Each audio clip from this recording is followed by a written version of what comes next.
Assalamualaikum warahmatullahi wabarakatuh. Perkenalkan, nama saya Rini Martagusuma, NIM 1903211000116 dari program studi agribisnis. Di sini saya akan menjelaskan tentang beberapa gejala simptomatik pada suatu tanaman. Gejala simptomatik. Simptomatik adalah bagian dari fitopatologi yang menyelidiki, melukiskan, dan membanding-bandingkan gejala penyakit tumbuhan. Berdasarkan sifatnya, gejala dapat dibagi menjadi dua, yaitu gejala lokal dan gejala sistemik. Gejala lokal adalah gejala yang terbatas atau bersifat setempat yang disebabkan oleh bakteri dan cendawan. Sedangkan gejala sistemik adalah gejala yang menyebar dan meliputi seluruh tubuh tanaman yang disebabkan oleh virus dan penyakit-penyakit fisiologis. Secara morfologi, gejala penyakit dapat dibedakan menjadi tiga tipe, yaitu gejala nekrotik, gejala hipoplastis, dan gejala hiperplastis. Gejala nekrotik disebabkan karena adanya kerusakan pada sel atau bagian sel, atau selnya mati. Yang kedua, gejala hipoplastis, yang disebabkan karena terhambatnya atau terhentinya pertumbuhan sel. Yang terakhir yaitu gejala hiperplastis, yang disebabkan karena pertumbuhan sel yang melebihi biasa. Penyakit busuk batang pisang. Gejala busuk merupakan gejala nekros yang biasanya pada bagian tumbuhan yang tebal. Penyakit busuk batang pisang disebabkan oleh dua jenis patogen, yaitu bakteri Pseudomonas solanacearum dan jamur Fusarium oxysporum. Kedua jenis mikroorganisme parasit tersebut menyebabkan kematian tanaman, sehingga sangat merugikan petani.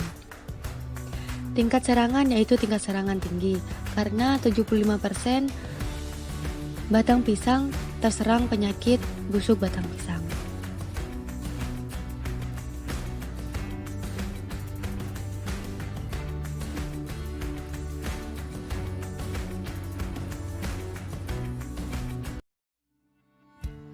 Yang kedua yaitu pada tanaman umbi ganyong.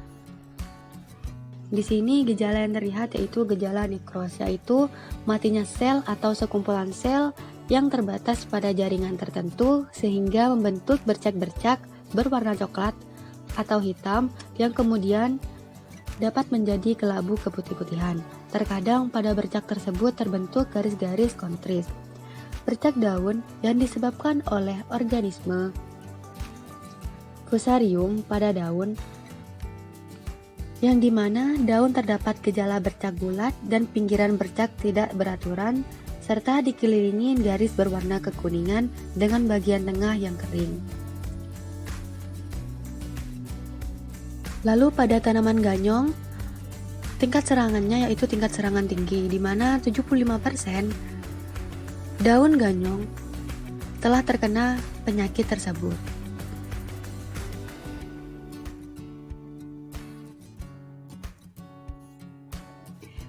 Yang terakhir yaitu tanaman singkong, di mana tanaman singkong tersebut terkena gejala kloros, yaitu perubahan warna di mana yang seharusnya daun singkong berwarna hijau menjadi kuning akibat rusaknya klorofil. Dan juga daun singkong menjadi layu yang disebabkan bakteri Pseudomonas solanacearum.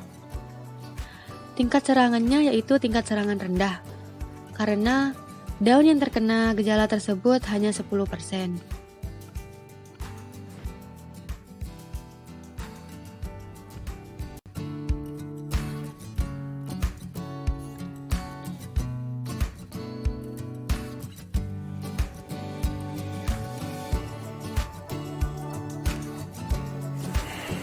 Sekian dari beberapa penjelasan tentang gejala simptomatik pada suatu tanaman.